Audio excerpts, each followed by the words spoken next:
$200,000.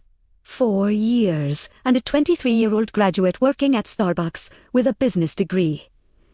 This isn't failure. This is this system working exactly as designed. Here's what happened while everyone was told college is mandatory. Universities discovered they could raise tuition 8 times faster than inflation, and students would still pay because the narrative never changed. Education became the only product in America where price increases correlate with demand increases. The more expensive it got, the more valuable people assumed it was. Let me show you the mechanism. In 1980, the average public university cost $2,500 per year. Adjusted for inflation, that should be roughly $9,000 today.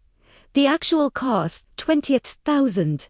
A 300% premium over inflation, and private universities, $60,000 to $90,000 per year for the exact same credential that used to cost a fraction. But here's where it gets predatory. They convinced an entire generation that not going to college means poverty. So students signed loan documents at 18 years old for debt they can't discharge in bankruptcy, can't eliminate, can't escape. The only debt in America with more protection than credit cards. Universities aren't education institutions anymore. They're real estate empires with luxury amenities, administrative bloat, and guaranteed government-backed revenue streams. They have zero financial risk. If students can't pay, the government covers it. If graduates can't find jobs, that's not the university's problem. Here's the return on investment they don't advertise. Average student debt at graduation, $37,000. Average starting salary for bachelor's degree holders, $55,000. After taxes, rent, food, and minimum loan payments, most graduates are functionally broke for a decade. That $200,000 investment if you went private might break even by age 35. Maybe. Meanwhile, the skilled trades are paying $70,000 to $90,000 with zero debt, starting at age 20. Electricians, plumbers, HVAC technicians, welders.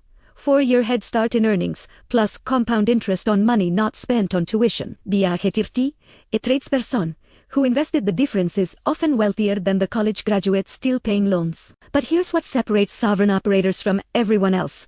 They're not debating college versus trades. They're asking, what skill creates leverage in 2026? AI prompt engineering.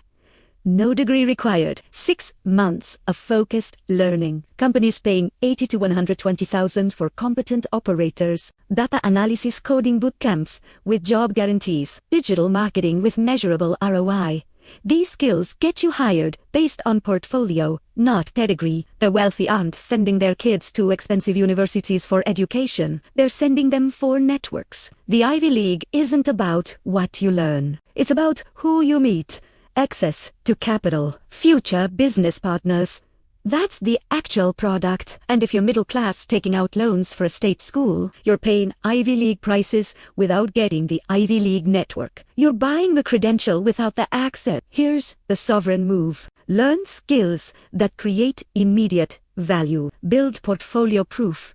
Get paid to learn on the job. Skip the debt entirely. Because in 2026, employers care about what you can do, not where you sat in a lecture hall while scrolling your phone. This is Bold Bucks.